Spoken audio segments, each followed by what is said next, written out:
No idea where I am. I'm lost here. I had to buy a new map after I got just south of the teeth of the world here, where this is, came through the mountains here. I'm looking for Thorwall, but I'm in Chinatown. I got no idea where I'm going. What the hell is that over there? I swear I saw Kane over there. No idea. No idea. What the hell? What the hell was that?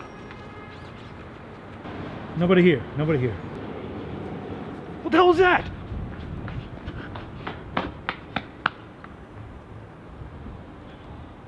Damn it, Kane, where the hell are you? Sucks. Sucks a pickle. Can't find him. Sucks. Not over here. No idea where the hell he is. Freaking no idea. What the hell? It's freaking right there.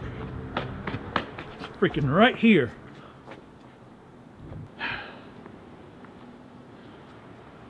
I freaking got him this time. What in the hell? Whoa! The tech.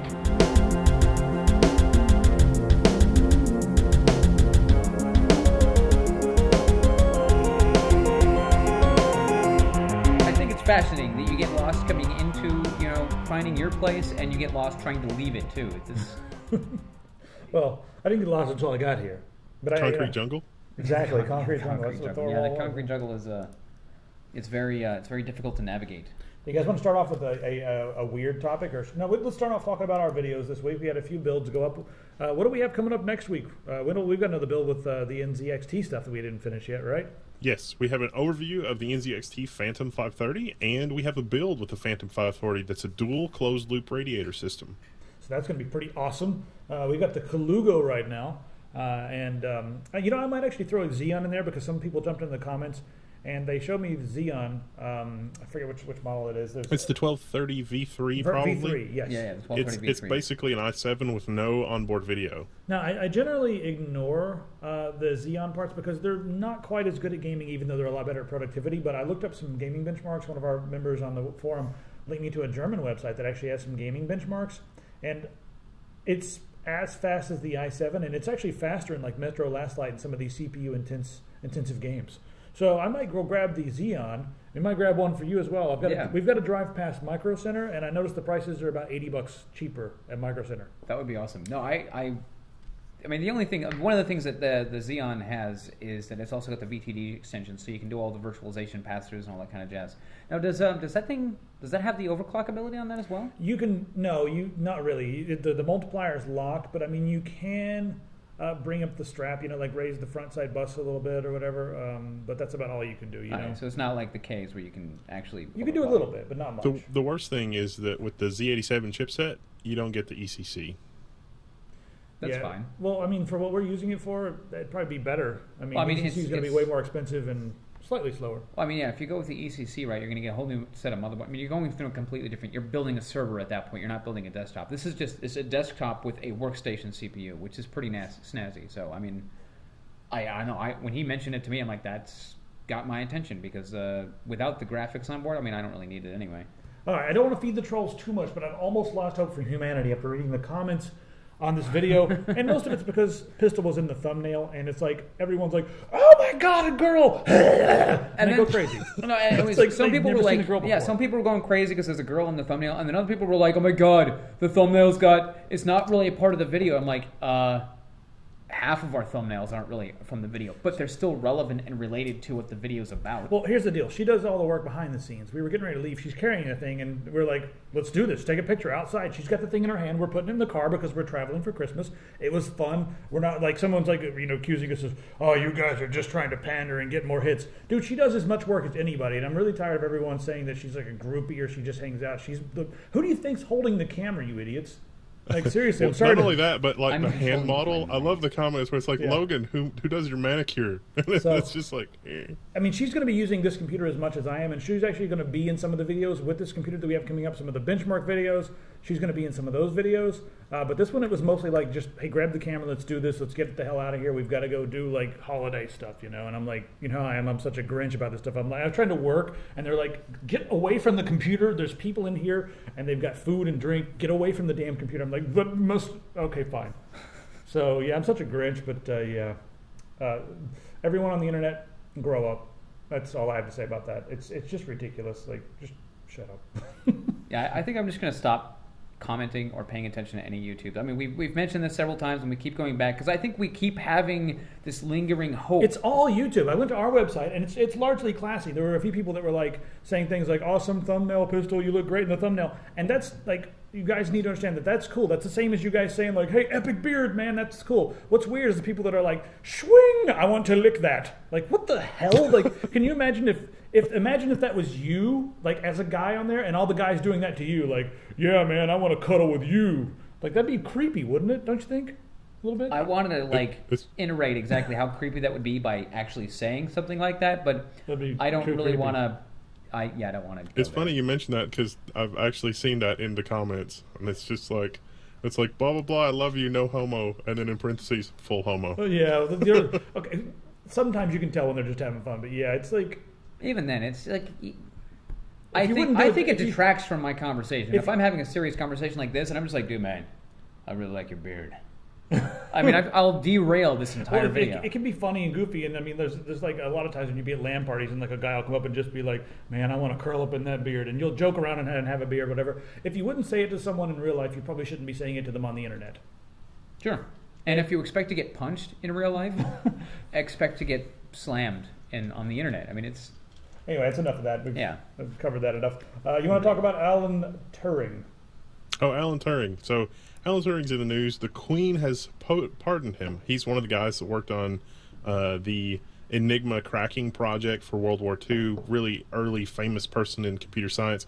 He was also a homosexual, and so after World War II, that undid everything that he did, right? Yeah, well, he was basically a war hero. Yeah. And so he's like, I'm a war hero. I can totally come out of the closet and it'll be fine. And no, it didn't work out for him. Oh, I guess. When did that happen?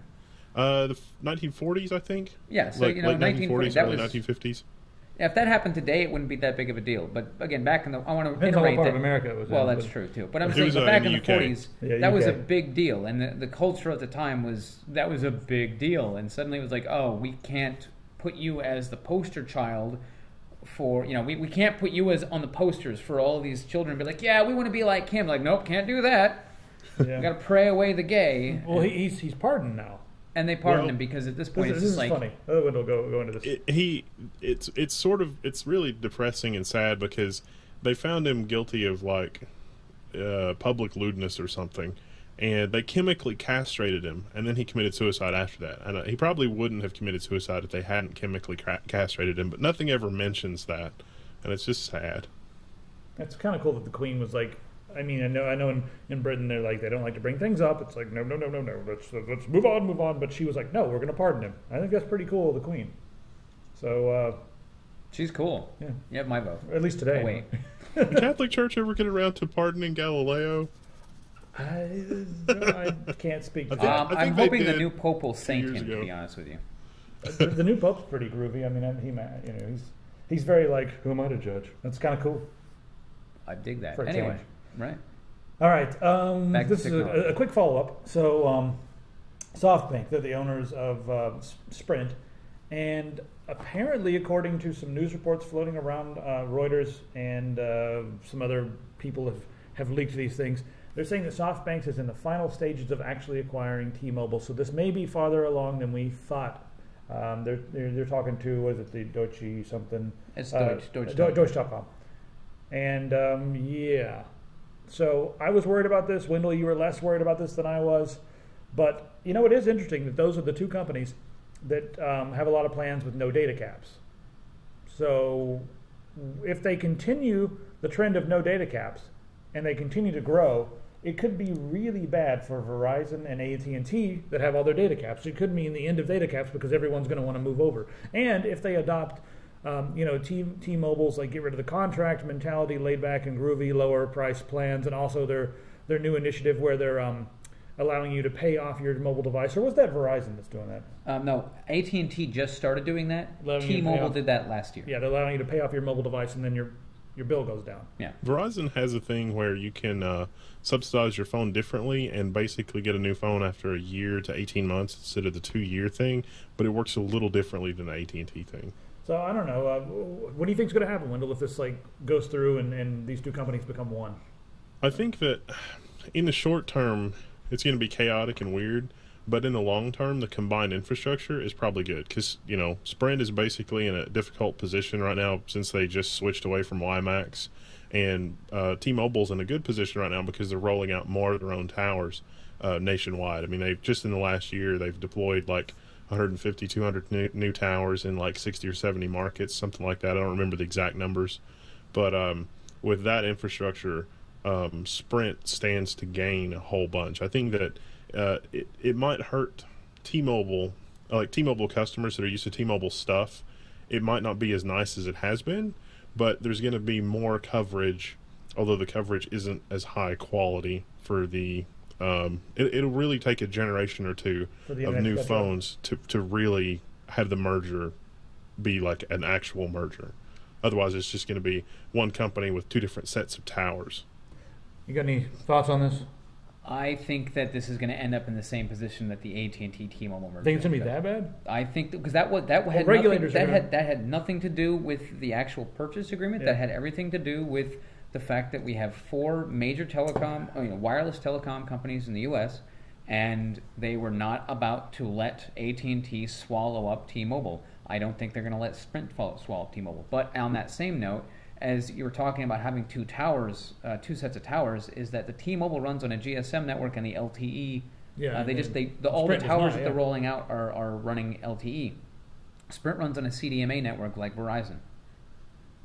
So is that going to make their stuff irrelevant, or can they convert it over? Yeah, are they going to turn off their CDMA? Are they going to make it dual, so you have CDMA and GSM? Are they going to use one? A lot of phones will do that. But you have to have the radio for it. The Verizon radios, only the World phones that the Verizon comes out with that has both the GSM and the CDMA radio, and the GSM only turns on when you're not in the Verizon network. That's all true. The only thing that I would add to that is that the merger with AT&T would have gone through if the lawyers didn't accidentally upload the wrong set of documents to the government website. Oh yeah. No, I think that.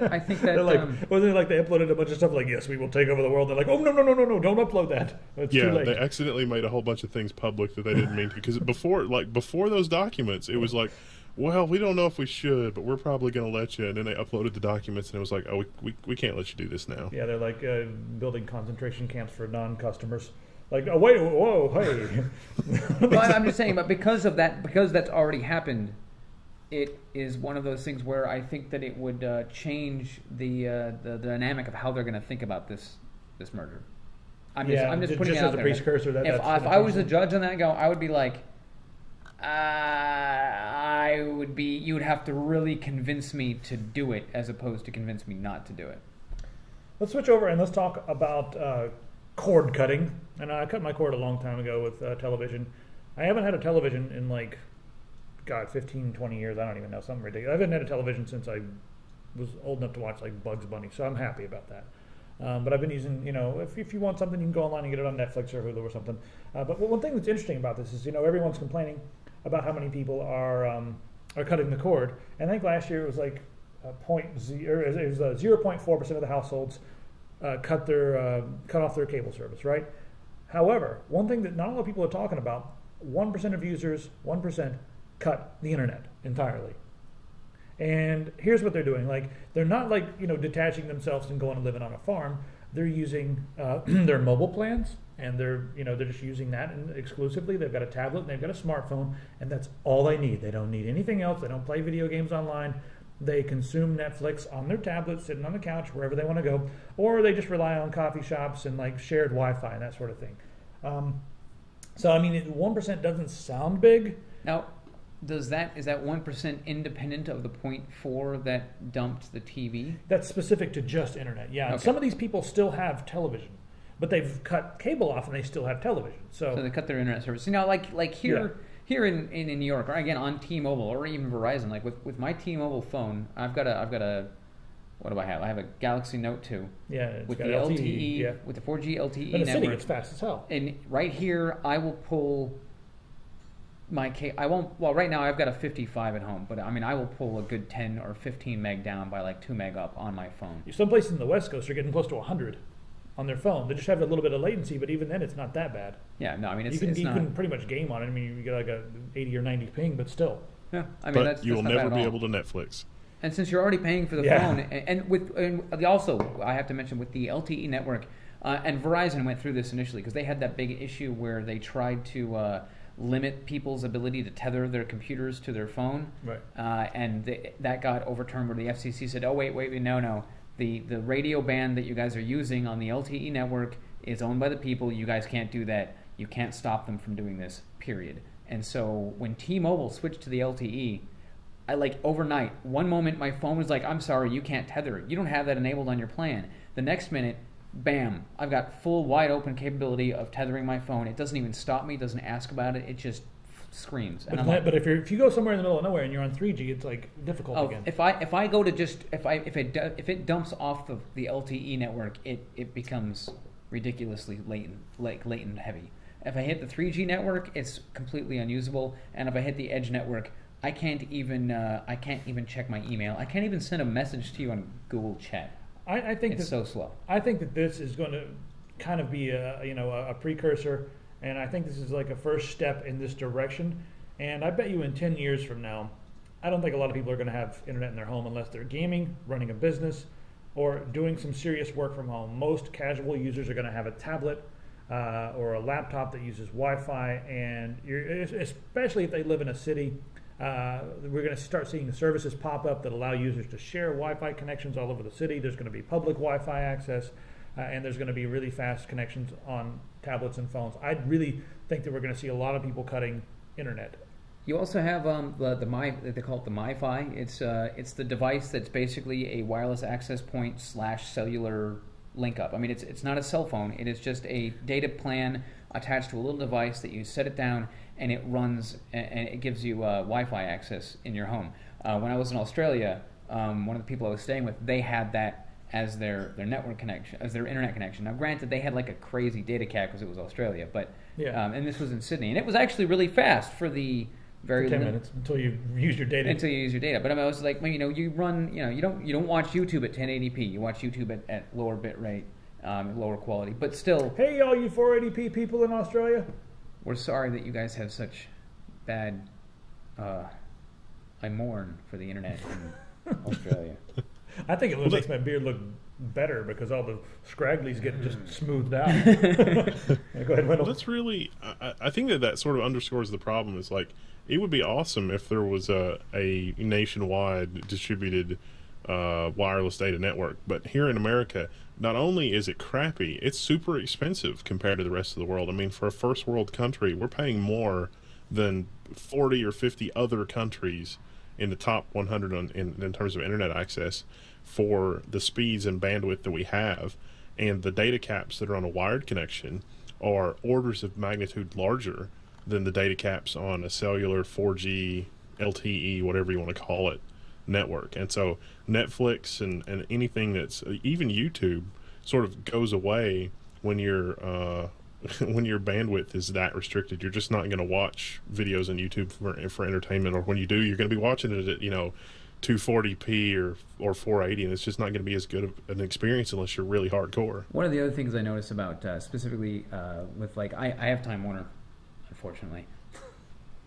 I've got Comcast, unfortunately. But with Time Warner, until I got the ultimate and I don't even know what the package is called. I've got the 55 now, but before that I had a 32. And when I moved into the apartment, I had a 10 by 0.75. Did they force you to have cable as well, or no? Yes. So in order to get the I can get the. I think I asked about it, and it would cost a lot more. They actually give a massive discount. So like I'm paying like $60 a month or something for the internet. Yeah. If I didn't have any of the TV stuff at all, it would cost me like $90. Which I'm like, I have a flatmate who likes watching television, so we have the TV. Otherwise, I would dump it and I'd be like, I'll pay $90. Well, Comcast, if I want the full, like they have it up to 300, but if I want 100 to 300, I have to get phone for $50, like their premium phone, and I have to get TV with HBO, Showtime, and all that kind of stuff. You have to have it, or else you can't have the internet. It's like we made a video. I'm making a video on this. It's coming out soon. It's a secret fun video project. It's be crazy. Anyway, so when I moved in, I had a 10 meg down by like 756K up, and that sounds really great. I'm like, yeah, 10 megs down by less than a meg up, which is fantastic if you're browsing the website or browsing the web and you want to download something. No, even now, if you're just browsing the internet, on websites. Screw YouTube, screw Netflix, screw any of that. Just browsing websites and maybe occasionally downloading a picture or two. It's fine. You'll load your page really fast. Yeah. The moment you get on Netflix, even at the lowest quality, the problem you run into is that 756K is not enough bandwidth for the polling, asking for more data. So it locks up if you try to hit like any website while you're Netflixing, watching something on Netflix. Your Netflix stream will stop because the upload is in queue to ask for more of the movie. I will. That was the most a moment I moved. I'm like, we can't live like this. We got to get faster. And like, but I'm like, I don't care the cost. I'll cover it. I can't. No, I can't. Anyway, I wanted to segue into the next thing, but I didn't have a segue, so I'll just ask a question of the audience. Are any of you guys out there canceling your internet plans and just relying on, like coffee shop hotspots, your friend's Wi-Fi, or your phone and tablet with tethering? Are any of you guys doing that? And, let us know in the comments. Do you guys think you would do that if it was fast enough to game from, a tethered phone or something like that? So I'm just curious to see how many people, and let us know if you've cut your cord with, TV as well. All right, let's move on and talk about Dogecoins, because there was a massive hack, and we talked about this. I guess it was last week. Dogecoins, 21 million were hacked. I thought these things were more secure than this. And I guess a lot of people had their Doge wallets online, and so 21 million Dogecoins are gone. Why would you store your wallet online? That's just silly. I don't know. But because it's got a password. It's online. It was HTTP. It wasn't S. It must have been S. It was probably S. But even then, still, you're this is my beef about storing anything on the cloud. I put that in the retarded quotes because I think it's the stupidest thing ever. It's like, it's one thing to store you like physically store stuff in like a safety deposit box at a bank. But even then, as we've seen in several places, people can, get a hold of your key. That's all they need, the key, and they go unlock the safety deposit box and take your stuff. So anyway, the guys who made Dogecoin are saying that they're going to be refunding all of the money, which is about $12,000. That's what 21 million Dogecoins is, $12,000. I think I'm happier with my Feather coins. Everyone buy Feather coins, so the price goes up. Am I allowed to say that? I'm probably going to go to jail for making the price artificially rise by starting a trend of buying. Have you been to Wall Street? We've got Litecoins too. What are you running? You have any Dogecoins, Wendell? I've got a few thousand, but the few thousand Dogecoins. Yeah, it's just because I don't know. I was bored and some things, and I can't use the other things because now it's ASICs only. So stuff happens. There was a paper actually that an economist wrote, and he was looking at the pattern of Bitcoin, and he's like, "What? Bitcoin and these other cryptocurrencies aren't behaving like a currency; they're behaving like a speculative investment. So it behaves more like a component of the stock market than a currency." And yeah. I really can't. I would agree with that. That's probably true, and that's probably not an ideal situation. I just hope that it evens out in time. I think that's because right now it's not being utilized or used as a currency. It's being used as an investment. It's being used in that. Well, it's also extremely difficult to trade these things. I mean, you have to have an account, and there's a lot of hoops to jump through. You can't just go down to your bank. You can't open up a TD Ameritrade account and do it that way. There's not a lot of easy ways to link this with your bank. You almost always have to go through a multiple-step process. And there are some ways to link it with your bank, but it's difficult. And then some banks are totally uncool with this. Like the Bank of India is now putting a warning out, for all Bitcoins. Like, hey, watch out for these Bitcoins. But at the same time, they said Dogecoins were okay. I don't know. I like doggy coins. I've got like 150 of them. I tried getting. You got some Dogecoins? I set up a miner for the CPU, and I was going to set up a mining operation with the GPU in here, but I just couldn't figure out how to get the damn thing working. It was like, it looked like it was working. You just bought them? No, I didn't. I mined it. CPU, man. No, my CPU 4 miner? cores and my 8 threads in this baby. It makes the system unusable while I'm mining, but it was. I have to reboot. I can't actually. It locked up the whole system. Wait, Wendell, did you buy them or did you mine these things? No, they're mined. Oh, you mined them? Okay. Screw that. I'm going to go dig a hole in the ground. I'm not going to buy doggy coins. Doge coins. Yeah, it's just I really can't believe that there was a theft that somebody would even bother. It's got to be trolling on like the 9th or 10th level. But yeah, I mined some Doge coins. Yeah, what if the whole dog coin thing was an inside job? What if it was the guys who actually run the operation? They like handed out password data or whatnot somewhere. I mean, how insecure is this stuff? I mean, is Bitcoin just as insecure as this?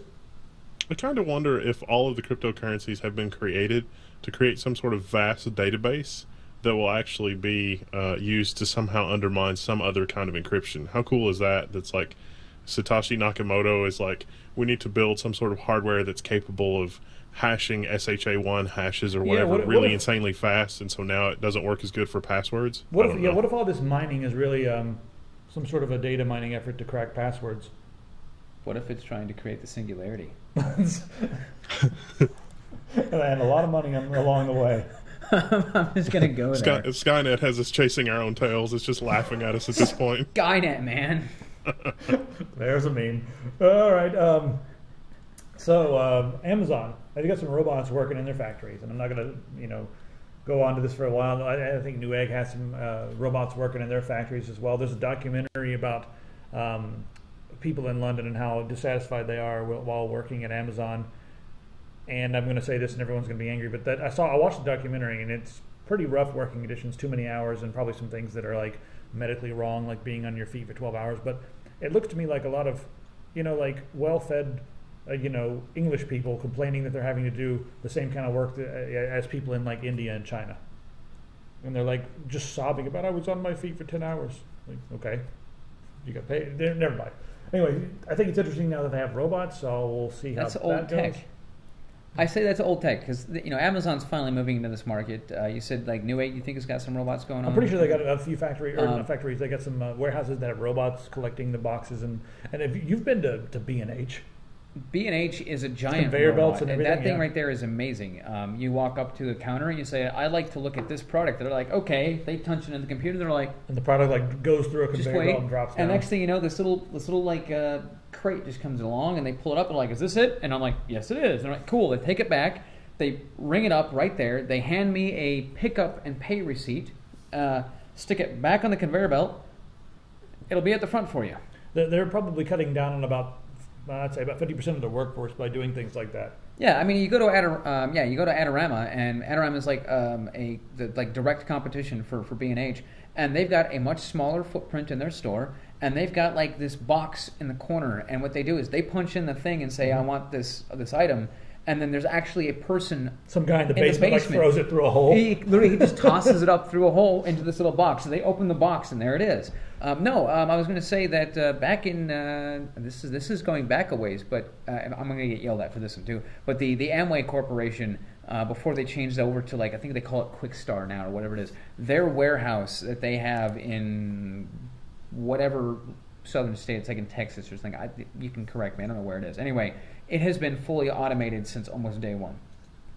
The entire warehouse has been like that. So they actually have robot picks up and boxes. I'm all for warehouse automation because forcing a human being to work in a place like this where it's a high stress environment and just like the stakes are high because they're like you have to get 10 products a minute, like you have to do this or else you're in trouble and you're on your feet all day. That's probably not the ideal conditions, and that's probably not what we evolved to do.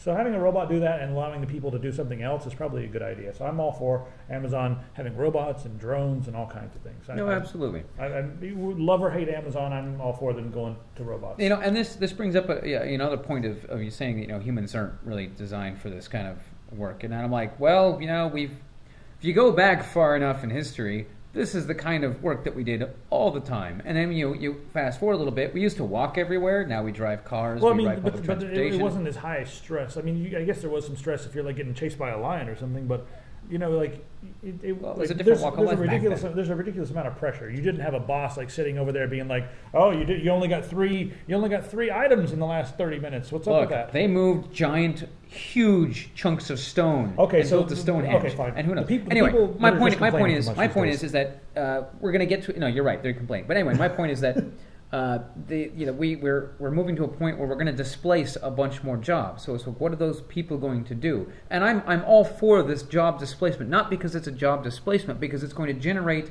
another avenue of doing something. We have to come up with something else. People are going to have something else. They're going to have to come up with something else to do. Well, I grew up in Kentucky, and there's a lot of coal jobs when I grew up. A lot of those jobs are gone now, and guess what everyone's doing now? Popping pills. You thought I was going to say something good. No, I was going to think you were just like they're shooting pigeons or something. They're farming and everything's wonderful, and like there's no more WalMarts, and everything's no, they're popping pills and shopping at big box stores and eating fast food. All right. Crocodile will make its way there and solve that problem. I have no idea where I'm going with that. So let's just move on. Yeah. Wendell, Google wants to build the ultimate personal assistant. I think they're going to beat you to your automated Jarvis style idea. Yeah, I think they are too. But this is coming, and this is good. This is exactly the right approach. So the way that the personal assistant is going to work with this is it's not really going to trawl your data, but it's going to trawl your data and learn everything about you. So you can just ask it. It's like, what's going on today? And can you find me this? And can you find me that? But I could see Google. Amazon has this service called the Mechanical Turk, and it literally is a person doing some service for you, but it's really cheap and inexpensive. And so the Mechanical Turk is usually used for things like website testing or ordering or whatever, and you can go on there and it'll be like, I'll pay you $5 for every form you fill out, or $2 for this or whatever. And it's something that a person has to complete, but it's like mini jobs. I don't really know how to describe it. But I bet you that Google ties something like the Mechanical Turk service in with real people to their data and their algorithms, so that Google has apps and services and things like that you could pay for or subscribe to, or maybe that they could make money on by learning what your preferences are. And so if you just directly tell Google, like, I'm interested in these products, let me know when these products are on sale. I'm interested in travel to here, here, and here. Let me know when these things, are a possibility, this time of year, that kind of thing. And then Google can pop up and be like, hey, I found really cheap airline tickets to Aruba, and all you have to do is pick up the phone. I can call you right now with one of those concierge Mechanical Turk people, and be like, oh, this is ready to go if you want, and you can talk about the details. My only problem with this is that when you see, in Star Trek, when they walk into a room and they go, computer, and they tell the computer to do something and the computer does it, it never occurred to me that computer is storing all that data and using that data to bother them and to market to them, because they're in a society where there really is no currency. So I never thought about it in the terms of in the real world, and now that Google has taken the first step to creating the computer, do this for me, they're going to be harvesting all of the data, and they're not going to just know what you like. They're going to know what your intentions can be in certain situations. So they'll get to know, like, oh, he's going toward this. Let's just go ahead and figure out what his intentions are and make some recommendations and make some money off that. So that's a little bit weird to me. They're already doing that with search terms and searching your Gmail and that sort of thing, and most other companies do that as well. I mean, every time you go online, you're being recommended things based upon your preferences from a million different angles. But this is in a capitalist society and not in a society like Star Trek. Well, let's talk for a second about the psychology of Google. Okay. Let's step back. All right. It's like, okay, one of the reasons that they're super successful as an employer is because they have a bunch of ridiculously smart people working for them. And anecdotally, what do we know about the ridiculously smart people? It's like, Google has laundry services. They have pickup and drop-off services. They have daycare services. They have catered lunches every day. These are things that, as developers, people who have, a brain trust is like, oh, I don't have to make that decision. It's already made for me. Oh, I have 7 of the same outfit, which is, Steve Jobs was like, I'm going to wear my sweaters and jeans all day long because I don't have to think about it. These are common patterns with this type of people.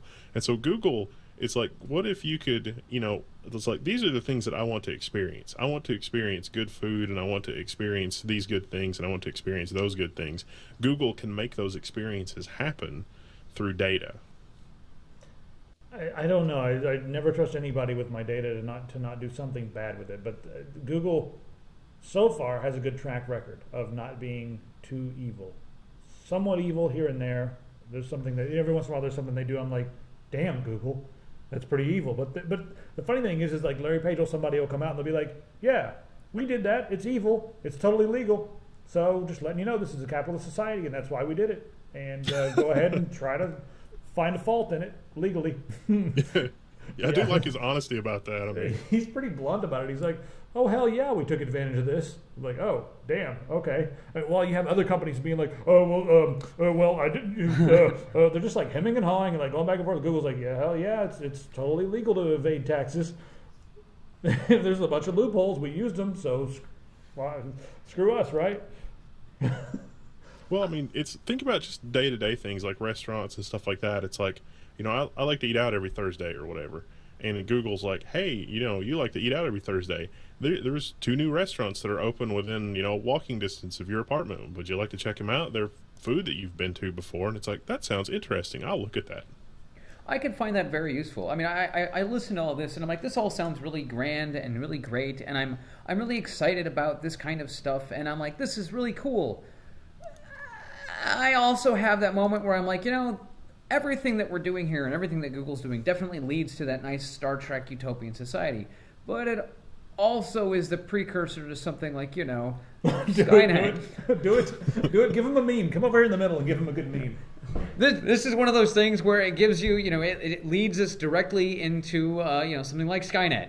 Where we've got a Google system that's spanning the globe. It's collecting everybody's information. It's making recommendations. Or the other one that I thought of was Eagle Eye, the movie Eagle Eye with Shia LaBeouf. That one right there, the computer, the AI, started manipulating everybody and everything because it's what's best for the country. I said so because that's what I was tasked with, and this is the data. The data says this. So yeah, Skynet.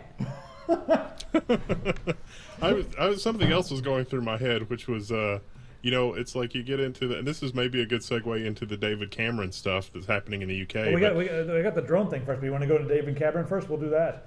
Well, I was just thinking about the nanny state, and so you get to a point where the AI is like, it's like, Jarvis, make me a reservation at my favorite steak restaurant. It's like, I'm sorry, Dave, I can't do that. You're too fat. well, I guess it is about that time, isn't it, Wendell? Uh-oh, it's rant 30. Oh, God. It is rant 30. I am so sorry for all of you guys over in the UK. It's freaking tragic, man, what's going on with the internet over there. So the porn filter, like we freaking said, does not just block porn. I think the problem here is that it was like, oh, what is porn? Sex. Okay, so block everything that says sex. Like, well, there's other things we need to keep away from children. It's always about the children, of course. So when anybody wants to, completely end an argument, they always invoke children or religion or something like that. And it's like, you can't argue with children, religion, and all that kind of stuff. You what kind of person are you?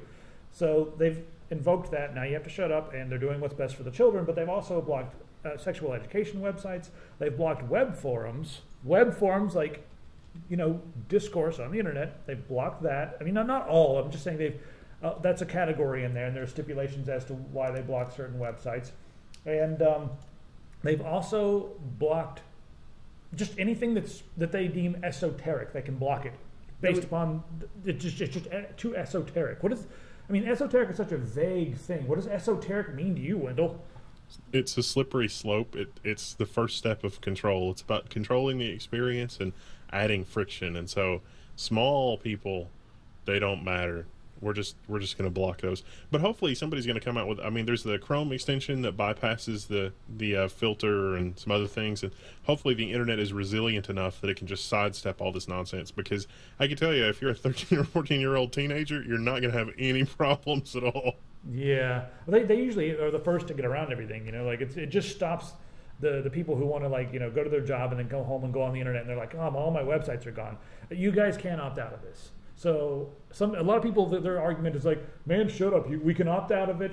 But listen, how long until the opt-out option is gone when they decide, like, listen, this is just so bad for our society, and they're going to do a study and they're going to find out that the filters are working so well and they're making society better, and IQs have gone up and happiness has gone up, and people beating people on subways has gone down, and they're going to be like, oh, this is great, and then your option to opt out is going to be taken away. Just watch what happens. You got to watch this with unless there's a huge uprising and they storm the fortress and all that. Well, when you opt out, that's a list somewhere.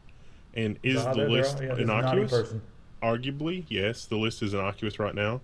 But, that's just being on the list. That's just not good for a free and open society. Yeah, wait until you fly into America, you land, and, you're there, and you're at immigration, and they're like, so, we see that you have opted out. We would like to know why you had opted out to the filter. And if you have the wrong answer, I'm sorry, you have to go back. You're not allowed in this country. That is exactly the kind of thing Homeland Security will ask. No, they would. They're going to pull the rubber glove out. So, like, so. What are you into? No, actually, I'm gonna let's go. Let's backtrack for half a second here, straight back to the Google thing. And that if Google's building this personal assistant, and I'm talking about Google's personal assistant turning into Eagle Eye, the Eagle Eye robot, or Skynet, or any of those kinds of things, these guys really should just say, hey, Google, let's help build your personal assistant and utilize that as your. I just gave them the worst idea ever. Utilize the personal assistant. Why are you doing filter. this? Because it's a logical step. If we're going to go that route anyway, that's going to happen. No, he already said that. It's like, what if it's like, oh, you can't go to the restaurant this time, Dave. You're too fat. Well, I'm sorry, you can't go to this website. We think you're a pedophile. It's no. It's your paranoia level's about a 2, your troll level's about a 3. Let's dial it up to 7. No, I mean, but seriously, that's actually this would be brilliant. I mean, no, let's take this. I'm sorry, Jack, but you're only 7 years old. You're not allowed to look at porn. Bam! Personal assistant takes over. The filter is no longer just being this dumb block set situation. He was just saying he wants to take it farther. He said you were on a 2, so Wendell, take it to 7. Okay, so let's imagine that you oppose David Cameron and the filter's been in place for the better part of a decade now, right, and that the personal assistant thing has been invented, and all this kind of thing. So you're the political opponent of David Cameron. You're out for a morning job. The thing pops up and it's like, hey, you got free donuts at the corner of something and something else, and you go there and it turns out that it's the middle of a no-knock raid or a secret thing or something like that, and anybody that's there is implicated in a burglary or a crime or pedophilia or something else, and it's like, well, wait, no, it told me to go for donuts or something like that, and you look at the personal assistant and the personal assistant's not even about that anymore. The personal assistant's not saying anything of the sort. In fact, the personal assistant's like, no, he was totally looking at all this other stuff and this stuff. He was going to a child sex party. So that right there, that's first thing in the morning. That's like still reminiscent of the Eagle Eye movie, where like that artificial intelligence that was controlling all this stuff, like sent what did they send him? He sent like all of these like military munitions to the dude's house. So he comes home and he's just got like boxes of like RPGs and M16s just stacked up in his house. He's like, why do I have this in my house? It sent it to him. It controlled the flow of the delivery. I think we could do better. I thought that movie had a lot of silliness, but it was like going in kind of a cool direction. I think we could do better. Well, of course, yeah. Well, I agree. No, I think we could. Yeah, let's do that. It's a false flag operation, and before you guys are like, oh, we would never ever do any kind of false flag thing. You guys need to Google Operation Northwoods. We tried to start it with Cuba. If we would do that. What was that during Kennedy? Yeah. So we really wanted to blow up Cuba, and we were willing to do very terrible things. Hey, let's just blow up a plane full of cadavers. Let's not forget Vietnam, where the CIA has said we're not going to release what really happened because it would confuse the public. ... You guys are so stupid, is what they're saying. Well, that's a good segue into the whole, It's a Wonderful Life being communist propaganda. Yes. All right. That was the most amazing thing I think I've read. You send this over here. I'll let you get into this, Whittle. Well, it's just, it's like, okay, we're just talking crazy talk, but okay, you want to know how crazy we are? No, go read the link. It's a Wonderful Life is alleged communist propaganda, and here's the FBI files, and it speaks for themselves. We're not even putting any spin on this or anything. It's declassified FBI files saying It's a Wonderful Life is communist propaganda. Yeah, and you have to go do the homework on that yourself if you really care to, but this is not some conspiracy theory website saying these are FBI files with some redacted sections. No, sure. Now, I'm just going to say I started reading some of this, and I just want to briefly touch on the logic is totally sound. You're a communist. You're talking to these guys, and then there's this movie, and you, as a communist, as a writer, these guys worked with you. You made this movie. This might be communist propaganda. It's a Wonderful Life, a Christmas movie. I Yes. hate Christmas. I said it. I don't watch Christmas movies. I can't take it. I just can't take all. I like Yule. I like Solstice. Those are fun. They're real. Oh man, we started so much trouble right now. I like the trees in the house and all that kind of stuff, and it's cool to get together with family and all that. I just don't dig on Christmas at all. So all the Christmas movies and all the Merry Christmas and stuff I don't get into. So I just avoid all these movies. So I'm just saying this because I don't know anything about this movie. It's the commercialization of Christmas. That bugs the crap out of me. I was actually working all day Christmas Day. Good. Here at this. I was trying to until I was rudely interrupted. Okay, the reason they were able to say this is communist propaganda is because they didn't actually care about the film. They were just looking at the fact that who was making it and what their affiliations were. Bottom line. Okay, I'm done ranting about that. You guys ready to talk about hardware? Yes. Yes, let's talk about hardware. There's not a lot of hardware. There's not a lot of hardware, and we don't have a lot of gaming stuff to talk about this week. I felt like we were kind of stretching with some of the content, so we just kind of. I mean, there's just not a lot of people in their offices reporting or something. I don't know. Maybe it's Christmas. This week is Christmas. Nothing's going on. Everybody's holding back on what's going on. So they've released little bits of information here and there.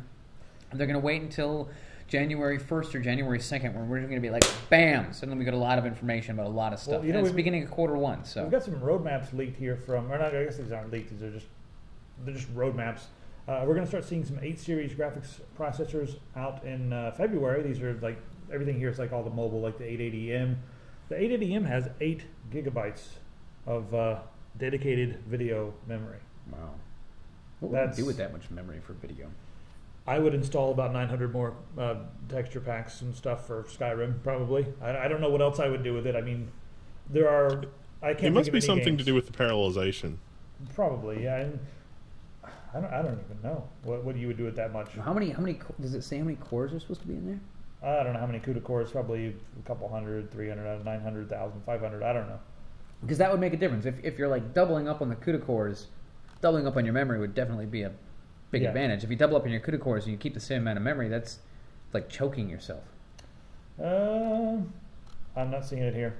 So anyway, it's just nice to know that there'll be some new stuff coming out in February. We also have the new AMD APUs coming out in January, and I can't wait to get my hands on one of those. Those are supposed to be the first real contender for a good budget gaming PC that really can play some newer games.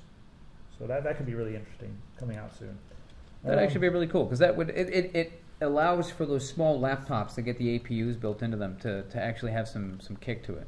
Or again, you get down to a point where you're buying and building one of our like $200, $300 like what was it, the 350 to 350 gaming PC, and suddenly it's going to have the graphical capability of actually playing some of these games at a much higher texture rating. I mean, I make videos about the $300 and $350 PCs. I would probably never run one of those myself, but there are some people out there, and that's all that they can afford. And I know there's some other guys online, and there's people in the comments that'll be like, dude, do not buy a PC. You have to spend $450. And yes, if you spend $450, you can get like double the performance, but there are some people that cannot scrape together any more than like $350, and that's why we make those. They're just for them. But I usually try to state as a better option at the end of the video, don't get the dedicated, you get a dedicated GPU and a CPU instead of getting an APU. Would you be able to get that 350 computer? It's got PCI Express slots that you're not filling. So that's it's not like you don't have the ability for 6 months later to spend that extra $100 on a graphics card or $200 on a graphics chip. We did some tests with the 6800K, and we found that in most games it's not that much slower than some of the $200 and $300 Intel CPUs. When you throw a dedicated graphics card in there. CPU-intensive games like Metro Last Light, of course the Intel destroys it, but games that are not that CPU-intensive, like Metro Last Light, you can run that on Ultra, and you're only losing like 2 frames per second with a cheap APU and a dedicated graphics card. Yeah. And what kind of, are you talking like Ultra settings, or? We're talking like completely maxed out on both of them. Like apples to apples comparison here with the same graphics card in both systems. We did a 770, I think. Is that what we did, Windows 770?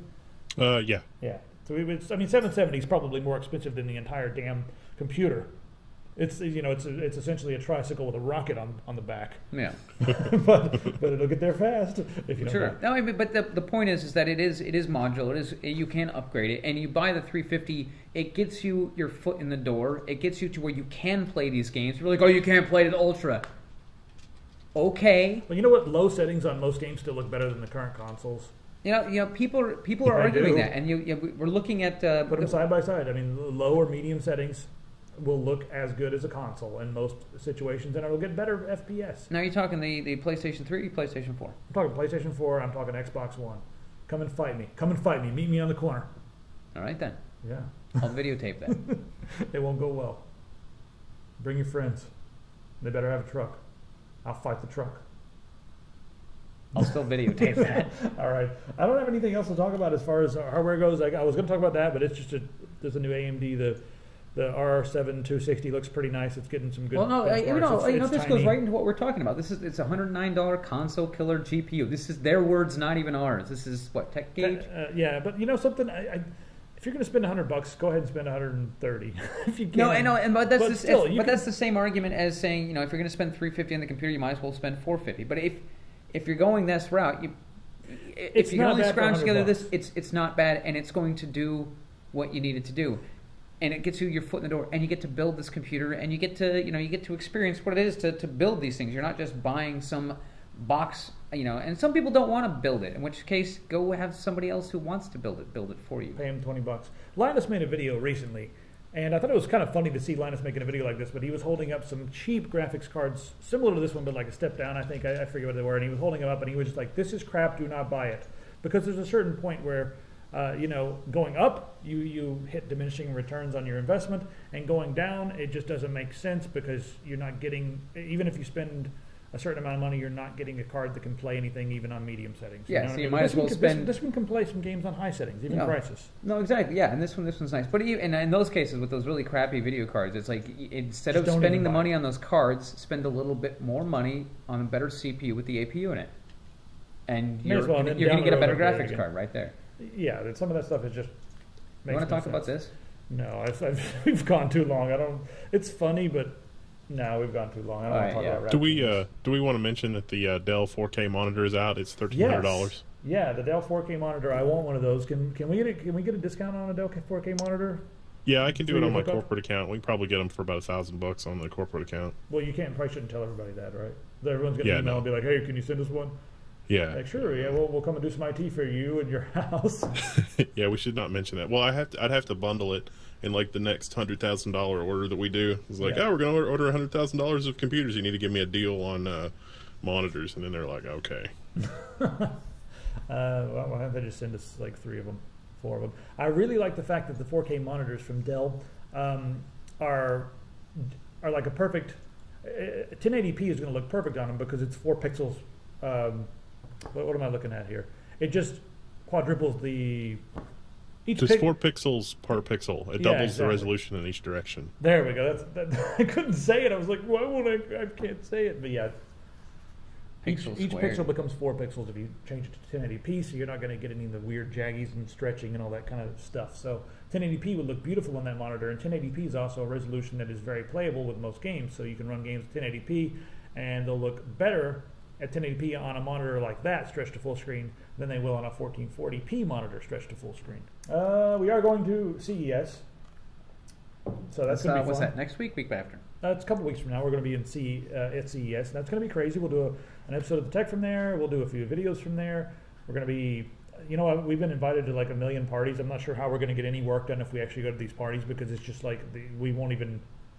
We tried the parties that. Are like until the parties go until like way too late, and I'm not going to go and like drink too much or anything like that because I don't like Vegas, and I really don't like the idea of. That's true. I really don't like the idea of having a Tech Syndicate version of The Hangover. Yeah, I keep forgetting that it's in Vegas because I was thinking PAX Prime. I'm like, oh yeah, I love Seattle. I hate Vegas. It's like we had a lot of fun, and we did get. Oh, I had one too many free ciders. They were good. And at one point I was just like, you would walk over with a cider and you would set it down on the bar, and I would pick it up and move it over here, and then you would look around and be like, where's my drink? And you'd go get another one. Or somebody would the bartender would be right there and give me one, and I was just like, All right. It was a good time. Yeah, we're going to avoid that at CES. And I don't want to do that again. We're going to see some hardware. We're probably going to bump into Paul and Linus. Who knows? That'd be cool. We've Paul, I should say Linus and crew, and then Paul, Kyle, and crew. Sure, crew.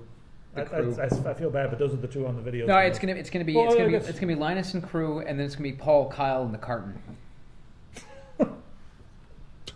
All right, I got a couple things to talk about with science, and then we're going to get the hell out of here. The cost of solar is coming down rapidly and soon, very soon. It's going to be the same price as gas and coal, and I just wanted to start a quick conversation in the comments and also among us here. Are they going to allow this, number one, and what do you think it'll do for the economy?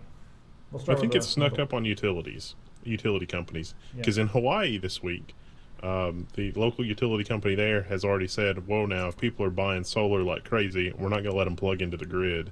They've got to go all solar, which seems pretty crazy to me, because right now there are people that have solar and they're tied into the grid, and when they have extra electricity, they give it to the power company, and when they need electricity, they buy it from the power company, which seems like the way to do that. Well, there are some countries where if you go crazy with your solar, they force you to pay an additional tax, almost like a solar tax, because you're taking money out of the system that normally would have been going to the power company. Well, you need the infrastructure, and it's really we don't have time for this in this episode. Maybe we'll do another episode that's just about solar, but this already happened once in the history of the world, and that was when electricity was being used in factories, because it was very much the case that many factories generated their own electricity from oil, coal, or natural gas, water, hydro, whatever. And then you had infrastructure. Well, yeah, you had Con Edison and a whole bunch of other competing companies that were like, well, let's get together and standardize on the type of electricity and sell electricity and blah, blah, blah. And the kind of thing is happening with solar. And so with grid electricity, the cost of the infrastructure is built into the cost per kilowatt hour, assuming that you're going to have a certain utilization. But people on solar don't have that utilization, and so they don't get the infrastructure cost back. And so the question becomes, how do we recoup the infrastructure? Do we need the infrastructure? And I would say that we do, because storms and outages and things like that. And so if you want to be part of the grid, you're going to have to pay into the grid, because that is a public utility and a public service. All right, I'm going to end up today with a little bit of game talking, and I didn't see any really game topics that jumped out at me this week. So let's talk about best games of the year. And 2013 for me, I did not have a favorite game. I just didn't have a favorite game. There was, let me mention some of the ones that came out this year. I did not play them all, though. BioShock, Battlefield 4, Stanley Parable, XCOM, Enemy Within, Total War, Rising Storm, Gone Home, Arma 3, Papers, Please, Fez. I can't see the rest. You can read them. Guacamelee. Guacamelee, yeah. Antechamber, KY Route Zero, Shadowrun Returns, Wolf Among Us, Walking Dead Season 2, and then you've said the game of the year for you is... yeah, the game of the year for me was Skyrim mods. Because you just took one game and you made it a different game. I made it a new game, yeah. So, Wendell, did you have a game you liked best this year?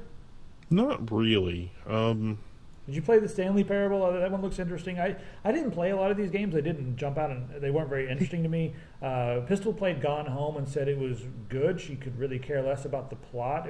She actually said the plot was kind of stupid, and that's what a lot of people were going on and on about, that it's really interesting. But she's like, I beat the game in 2 hours, and it's like, I was like, oh, the game's done? It's like sitting through a movie, and it was over. So she was like, this is stupid. It was good for a couple hours. So she told me not to vote for that one. But I haven't played it myself, so I don't know. I thought Fez was an interesting indie game. And Kentucky Route Zero was a very beautiful game that I didn't have enough time to get fully into. KY. Oh, KY, yeah. That's Kentucky. Yeah, Kentucky. I wasn't sure if it was just KY or if it was actually an You might actually like that game, too. It's a very interesting click adventure with some strangely dark and subtly interesting visuals. Sounds already like something I would play. Yeah, it's very cool. I don't know, Wendell, you play BioShock Infinite? Yeah. The big blockbuster games. I think my favorite indie game of the year is Broforce, and it's not even done yet. Broforce. It's in beta, right? I did like the Samurai Gun game, but that's just quick and stupid. No, Samurai Gun, that was a lot of fun. It needs freaking multiplayer online. What the hell? Come on, you guys made an online multiplayer game without online multiplayer. It kind of is multiplayer. You can play 2 people on one computer, but I don't have any friends. So you know, that's that same thing with like Samurai Gun, is that it's 4-player on one computer, but I'm like, no, don't do that. No. All right, so Papers, Please. Okay, so I've not played Papers, Please. Pistol and I sat around talking about this game today, and she watched some videos of it online. She's like, it just doesn't appeal to her at all. Like, strongly does not appeal to her. I'm not. Maybe once she gets into it, I'm interested in it, but it doesn't look like something I'm going to like. But I don't know if I will like it or not. I gave it a chance because I was like, it's. But Wendell, did you play Papers, Please? I did not. Okay, well then I guess A lot of I'm people keep saying that it's more intense than FTL. It is extreme. Well, FTL is like, you've got your ship and you've got a mission. So you've got a goal in mind, and you start from the get-go. You have a goal. You've got your couple of crew members. You assign them to positions on your ship, and then you traverse the thing. You get some more crew members, and you die or you don't die, and you beat some ass and you don't beat some ass. Whatever. I mean, it's just progressive. Right. But you've got a goal. You're not really attached to any of the characters on the ship, except you just, like, when they level up, and you're like, crap, I just totally lost. The guy was like level 3 shields. My level 3 shields guy just got killed because a firebomb got plastered. I mean, whatever happens, and you're like, that sucks. But you're not so much. Or a mantis teleported in. You're like, no. Yeah, oh god. Wait, no, so that's really an intense game, and it's not so much that you're attached to the characters, that you're attached to what that character can do for you. Right. But Papers, Please. Papers, Please. You play basically you're like a border agent, and your whole purpose is to sit in this booth. People come in and you stamp their passport, or you don't stamp their passport. You're given a set of rules and guidelines from the government saying, okay, these are the people who can come into the country, these are the people who can't. So at the beginning, it's really simple. These people are allowed in, these people are not. Check for this. That's all they need. So you're like, okay, cool. You've got a valid passport. Welcome to our country. Welcome to our country. Welcome to our country. And you can only go through a certain number, and you're timed. So you've only got a very limited amount of time. And the more people you go through, the more money you make. You get like 5 credits per person. So when you get to the end of the day, you've gone through 10 people. You got 50 credits. Great, it's the end of the day. I'm like, yay, I made 50 credits. You go home, and you've got like this end of the day record. You made 50 credits. Your rent was $20. Food for your family, because you've got a wife, you've got a kid, you've got your mother-in-law, and your uncle is living with you, and you have to feed them all. You have to pay for heat. So at the end of the day, you've got 5 credits in the store. You're like, yeah, I'm doing okay. I've got an extra 5 credits at the end of the day. Cool. Day 2, they introduce something stupid. Like, this country is not allowed in here at all. We're in weird political negotiations with them. Like, okay, so now... no more Botswana. So no more, whatever. It's got to be Botswana. I want it to be Botswana. Okay, no more Botswana. Good. Astroka, which is the name. Astrovia is the name of this country. Anyway, so now you have to check everybody's passport. You have to check if it's valid.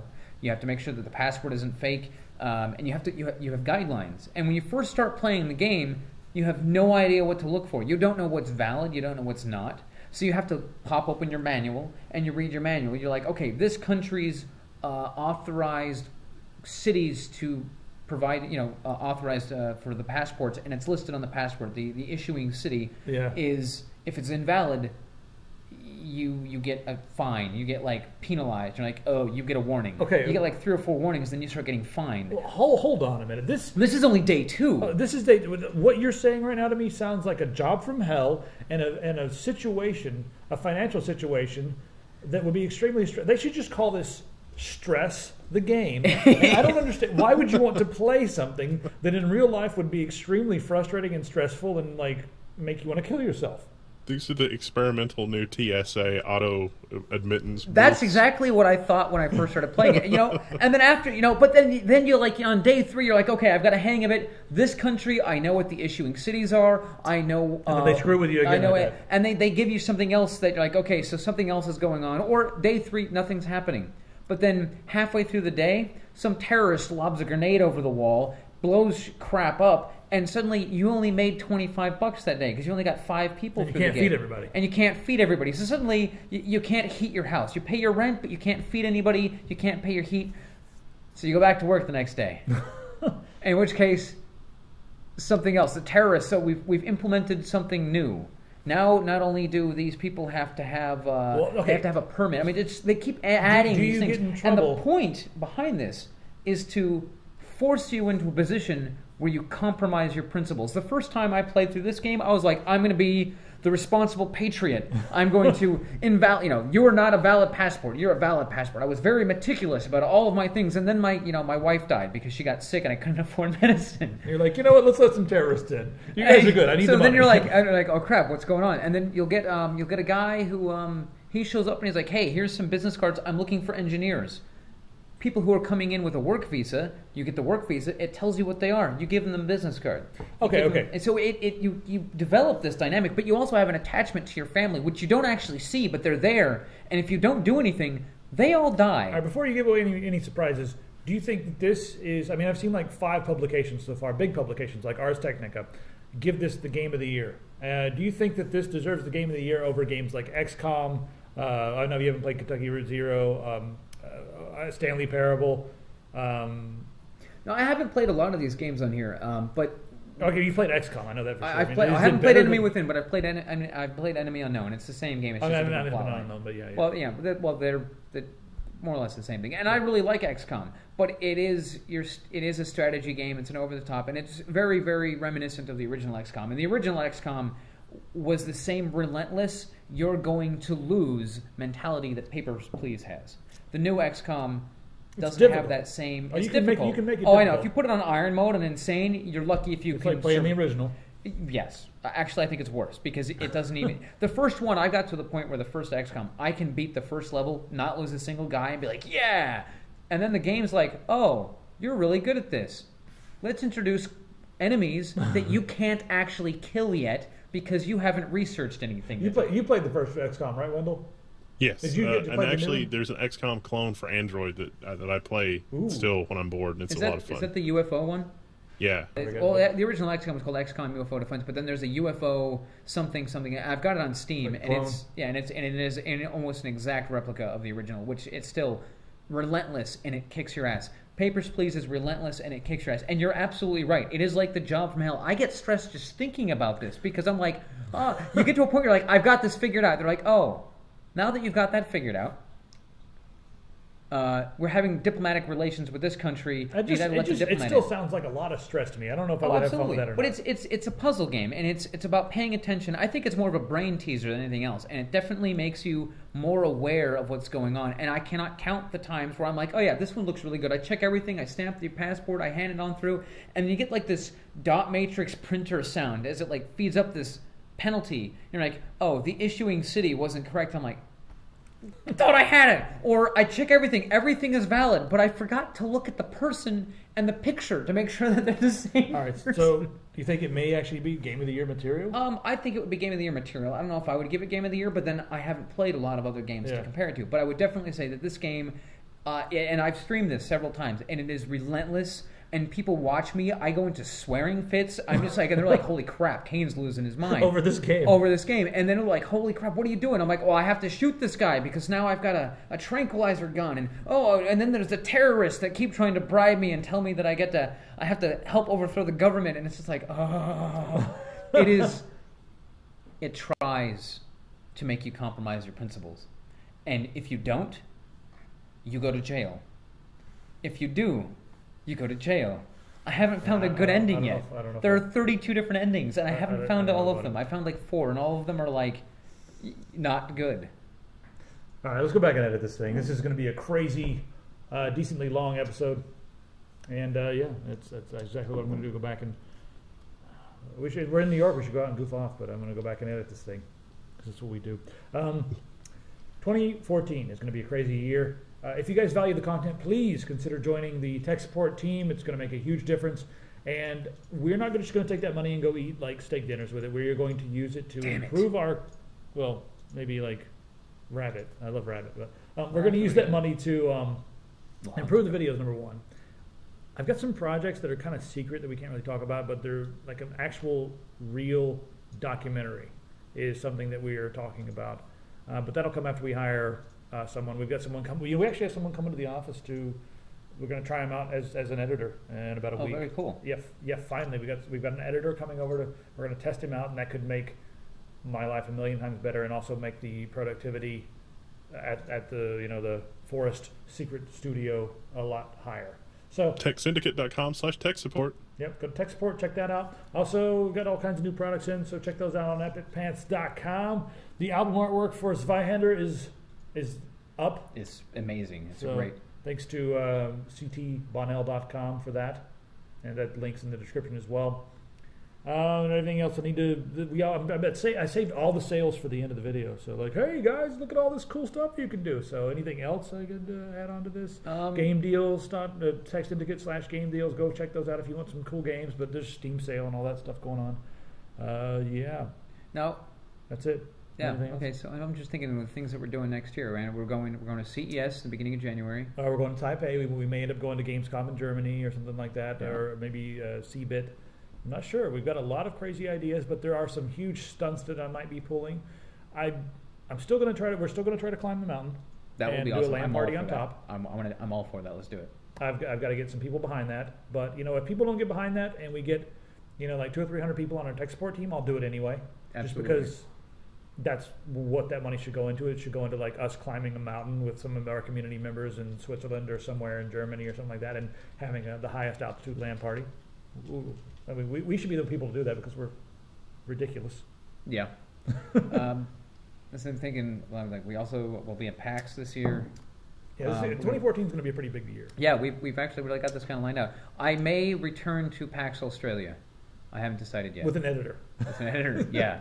Because I've got 4 hours of footage, and I was looking at it the other day. Need an editor. And I'm looking back at it, and by the time I got back here and had the time to look at it, it was like all irrelevant, and I'm like, oh. During the move, I got to the new place and I realized I looked at everything and I looked at all the different footage I had and all the different folders.